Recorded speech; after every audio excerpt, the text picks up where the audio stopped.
E aí, rapaziada, tudo bem? Estamos aqui para mais um vídeo. Dessa vez vamos falar sobre outubro de 2024. É mais um vídeo atrasado no canal, né? Mas vou me esforçar para fazer as resenhas do mês assim que o mês vira e tal. Mas enfim, sem enrolação, vamos lá. O primeiro filme que assisti em outubro foi Que Horas Ela Volta? Que Horas Ela Volta? É um filme que eu já assisti em julho. Então, enfim, mais informações você vê lá naquele vídeo.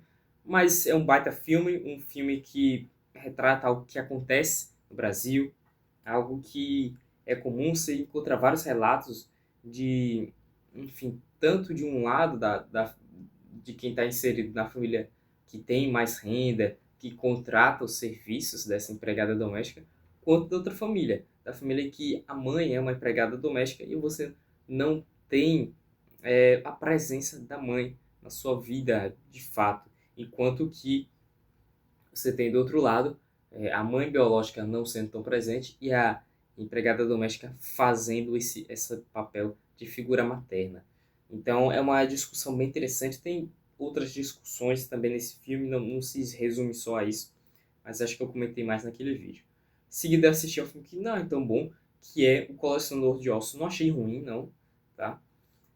Mas O Colecionador de Ossos é um filme que traz a Angelina Jolie, Denzel Washington.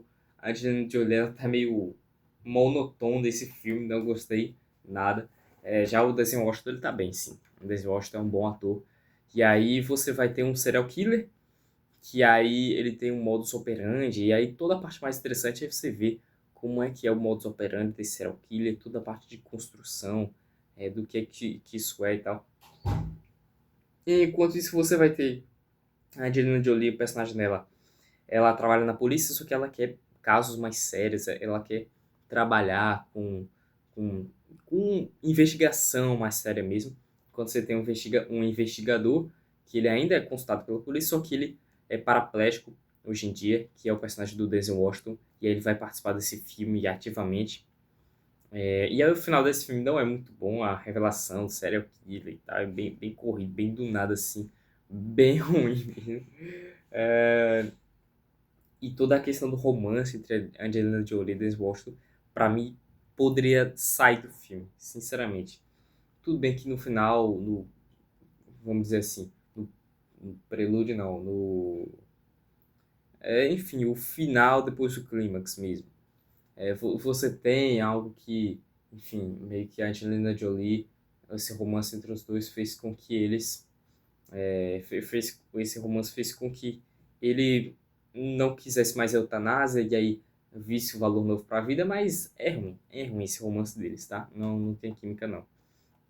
Em seguida, aí sim eu vi um baita filme, que é Vertigo ou Um Corpo que Cai, primeiro filme que assisti do Alfred Hitchcock, e é excelente, excelente mesmo. O filme tem várias simbologias, tem vários signos visuais que são famosos até hoje, né? A mulher se jogando embaixo da ponte lá de São Francisco.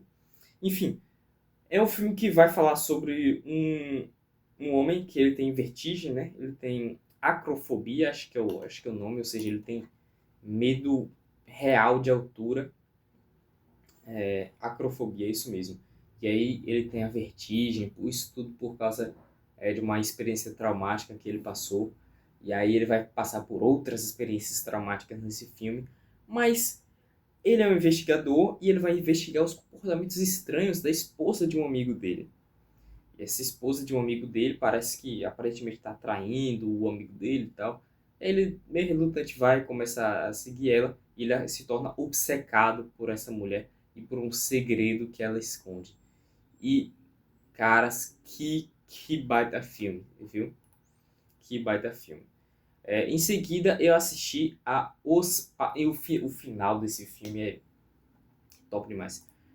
Mas eu assisti a um outro que é ainda melhor, que é Os Pássaros. Os Pássaros, minha gente. Eu acho que foi o melhor filme que eu assisti no ano passado. O filme que fala sobre uma mulher que trabalha numa loja que vende aves. E aí um homem muito elegante, muito bonito, passa lá e aí flerta com ela e tal. E aí ele comenta que vai comprar um passarinho para a irmã dele. E aí ela começa a seguir esse homem. Você tem mais uma vez a temática da obsessão, mas é só um detalhe, não é tão forte nesse filme. Então ela segue ele e aí eles começam a sair e tal. E o filme todo vai se passar nessa cidadezinha portuária dos Estados Unidos. Só que coisas estranhas vão começar a acontecer.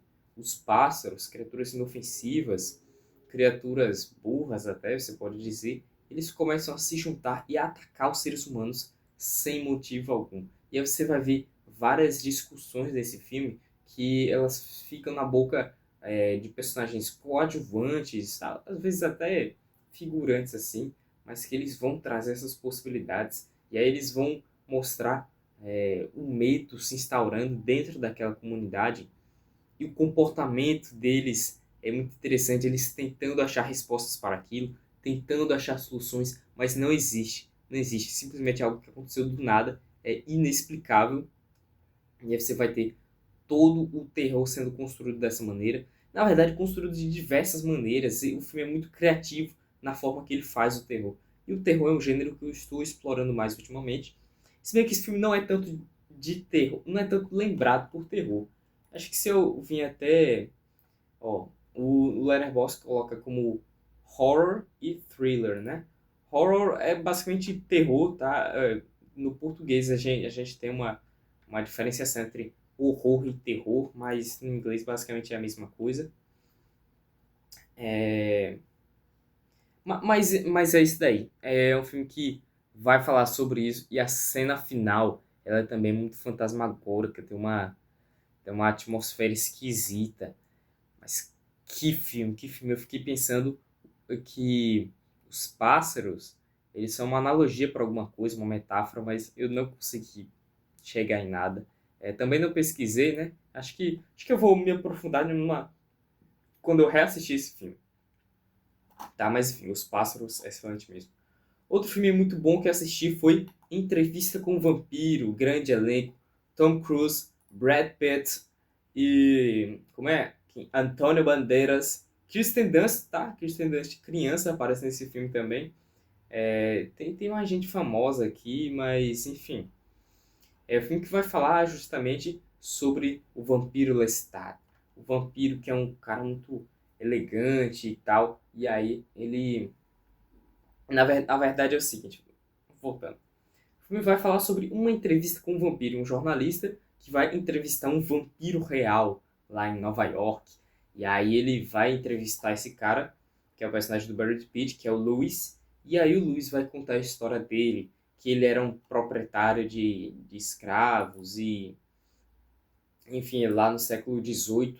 Só que aí a família toda dele morre, e aí ele entra numa depressão, e aí ele quer se matar, e aí chega um momento em que ele encontra o vampiro Lestat, e aí o vampiro Lestat, ele consome o sangue do Louis, transformando então o Louis em um vampiro, né? Você tem, claro, filme de monstro, você sempre vai ter as regras, né? Porque, enfim, filme de zumbi você tem as regras daquele zumbi naquele universo.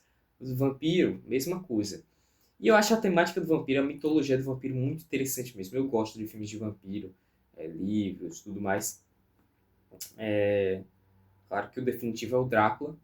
Mas, enfim, aqui você vai ter toda essa construção e aí como o Lewis e o Lestat eles vão seguir a vida eterna deles, né, no mundo terreno e enfim, e aí o Lewis ele se vê amaldiçoado no primeiro momento porque ele tem que matar pessoas, ele tem que viver dessa forma miserável e aí ele enfim, ele tenta se matar, ele tenta fazer ele tenta se livrar daquilo tudo, enquanto que o Lestat, ele já é um vampiro mais antigo, então é um cara muito elegante, um vampiro cheio de glamour, cheio dessas coisas, entendeu? Então ele gosta desse estilo de vida. E aí eles dois vão seguir a vida assim, juntos, porque existe toda essa questão, será que nós somos os únicos vampiros no mundo? E aí eles, inclusive, chega um momento que eles, vamos dizer que eles salvam a vida de uma criança transformando ela em vampiro. E aí você vai ter Você vai ter mais essa personagem no filme também. E aí, enfim, é toda uma atmosfera que ela parece muito clássica, mas muito sombria e muito deprimente também em todo esse filme. O filme todo se passa à noite. E aí você vai, e, enfim, em algum momento você vai chegar na história dele, que eles encontram uma sociedade dos vampiros. E aí é muito legal mesmo a forma como ele conta a sua história. E todos os personagens são muito bons mesmo. Em seguida, eu fui obrigado a assistir O Pequenino, tá? Filme do Marlon Wayans e do irmão dele, o Sean Wayans, que fala sobre um, um cara que ele sai da prisão. E aí eles têm é um anão, isso foi um anão. E eles têm a excelente ideia de roubar um casaco, tá em posse de um diamante. E aí, transforma esse, e aí eles transvestem esse anão como se fosse um bebê. E aí, cara, é um filme de comédia muito ruim, muito ruim mesmo. Se eu dei uma risada nesse filme, foi muito, sabe? Mas o filme horroroso mesmo. Não assista esse filme, tá, rapaziada? Baixou até o clima. Vou falar agora sobre uma coisa interessante. Eu assisti ao documentário Beckham, da Netflix, tá? Documentário sobre o David Beckham, um jogador de futebol, foi muito famoso ali nos anos 90, 2000. E, e ele, na verdade, ficou muito famoso por sair do nicho do futebol e se tornar um popstar, se tornar uma pessoa que está na mídia, uma pessoa que... Eu acho que foi muito por causa dele que você tem essa, é, essa mudança da mentalidade dos jogadores de futebol de não serem, assim, dos grandes, né, claro, de não serem apenas atletas, mas serem atletas e mais também modelos, atletas e, melhor dizendo, atletas e marcas. Então a marca David Beckham, ela é uma grande grife. O documentário vai acompanhar como que ele foi se tornando cada vez mais essa grande grife. Mas o que eu esperava era um documentário que talvez bajulasse o David Beckham e falasse mais sobre essa vida pessoal dele. E o filme fala muito sobre isso, mas de maneira inteligente, fala muito da vida pessoal dele. Mas é um documentário que é muito centrado no futebol, tá? Então, para quem é fã de futebol, é um baita documentário. O filme é um documentário que são 4 episódios, né? Mas basicamente são, tipo, são tipo 3 episódios focados, ou melhor, são 2 episódios focados na época dele do Manchester United, que foi onde ele surgiu como jogador e tal. E aí você vai ter um episódio sobre o Real Madrid, aquela época dos Galácticos, como aquilo no papel dava muito certo, mas acabou não se tornando aquele timaço que a gente esperava que fosse. E no último é mais sobre a parte dele, da carreira nos Estados Unidos e o restante. Então é um quarto episódio que ele poderia ser maior, tá? Ele é muito corrido e tal. Mas enfim, os 3 primeiros episódios, eles são top. Muito bons mesmo. E para quem gosta de futebol, é algo que acrescenta bastante. David Beckham, enfim, é muito interessante você acompanhar todos esses temas que o documentário traz, tá? Sobre o futebol, sobre fora do futebol, mas principalmente sobre o jogo, principalmente sobre as conquistas, principalmente sobre as relações entre os jogadores naquele Manchester United, do Sir Alex Ferguson. E é isso daí. Em seguida, eu assisti a Marnie, mais um filme do Alfred Hitchcock. Eu assisti 3 filmes do Hitchcock nesse mês. E Marnie é, é um filme que é muito estiloso, tá? É um filme que tem uma cinematografia bem interessante. É um filme que vai ter a Tippi Hedren como personagem principal, que ela já aparece em Os Pássaros. E ela vai aparecer. Basicamente são esses 2 filmes um dos mais famosos da carreira dela mesmo. Depois ela não faz mais muita coisa interessante não, mas ela tá interessante ela tá bem nesse filme também. Inclusive, ela contracena com Sean Connery, que ele é um ator, é um dos grandes atores da sua geração, né? Fez James Bond. Naquela época, ele, inclusive, ele era o James Bond, ele é o filme de 64, né? Aí só para dizer, o Vertigo é de 58, Os Pássaros de 63 e esse é de 64. E aí ele tá fazendo James Bond e ele faz aqui, mais uma vez, o tema da obsessão. O Alfred Hitchcock, ele é mestre em fazer isso. Ah, na verdade eu assisti a 4 filmes do Hitchcock nesse mês, depois eu vou falar. E ele é mestre nesse tema, tá? Mas enfim, esse daí é um filme que não me pegou tanto.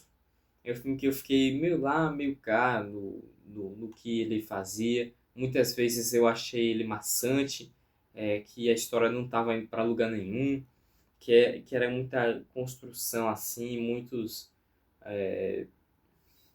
planos mirabolantes que, dentre os relacionamentos dos personagens, que tava meio chato mesmo. Só que aí o terceiro ato desse filme, ele, de fato, ele se torna muito melhor. Eu tava na dúvida, assim, entre...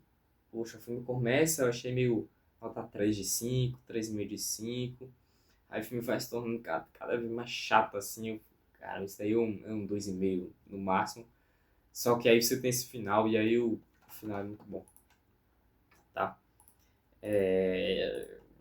Em seguida, O Diabo Veste Prada, filme de 2006, filme que você vai ter a grande atriz do cinema indicada ao Oscar milhares de vezes, a Meryl Streep, e é impressionante como a Meryl Streep consegue fazer personagens tão distintas, tá?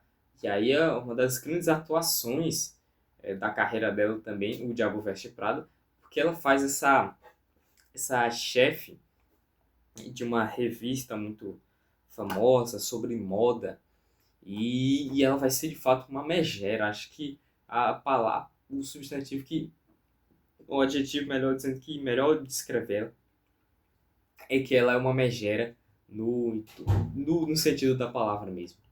E ela faz esse papel muito, muito bem.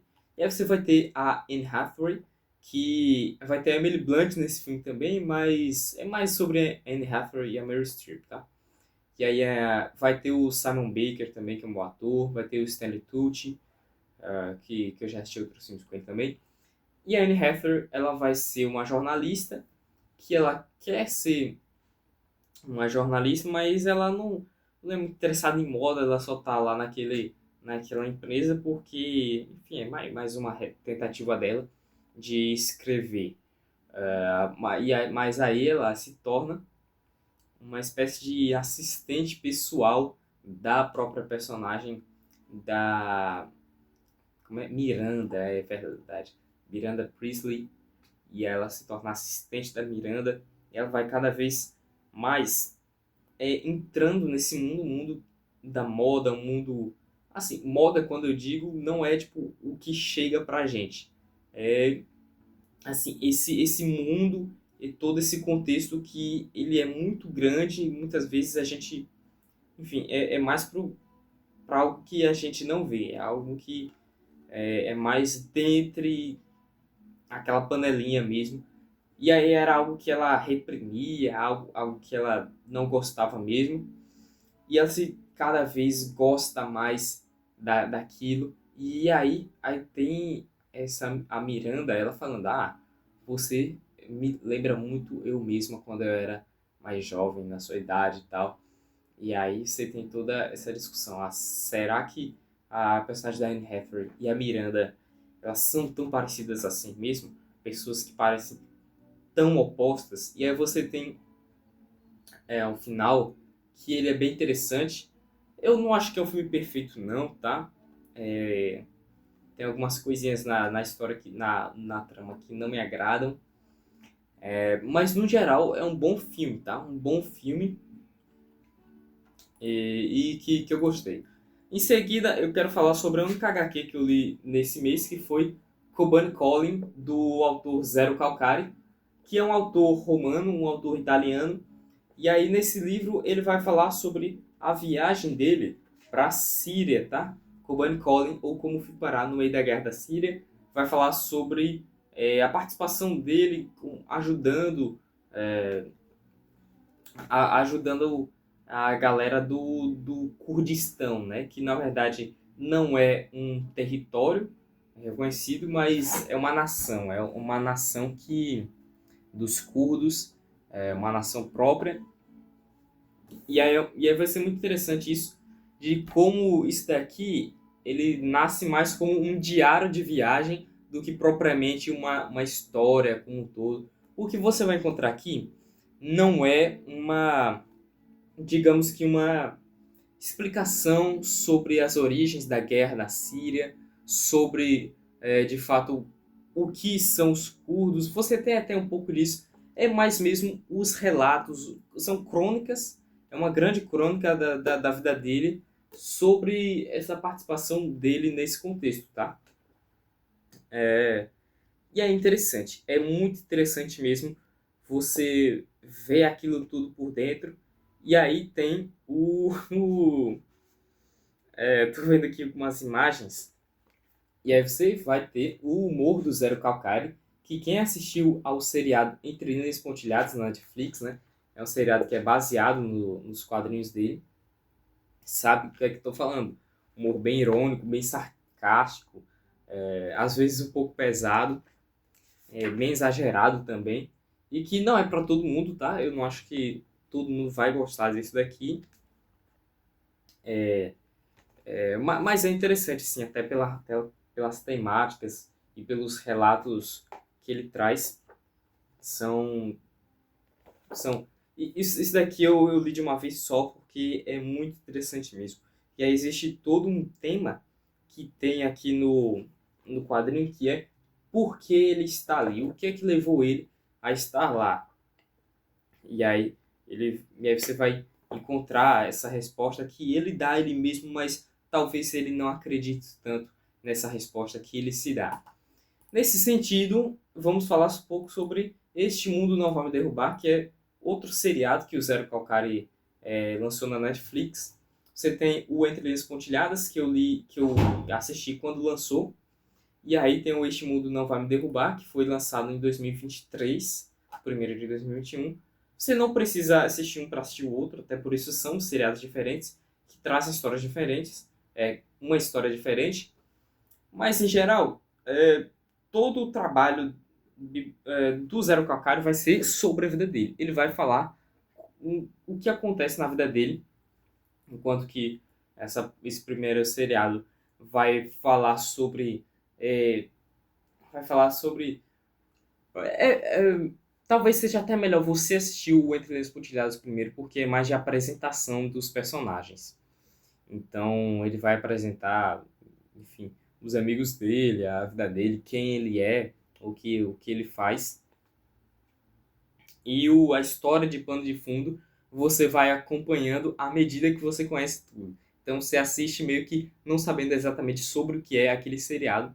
No final você descobre, nos últimos 2 episódios você descobre, no último. E aí eu nem vou falar sobre o que é, porque é um baita choque, é, é uma coisa, é um choque mesmo quando você descobre. E de certa forma até mudou minha perspectiva sobre o tema que ele traz no final, tá? Que é um tema bem pesado.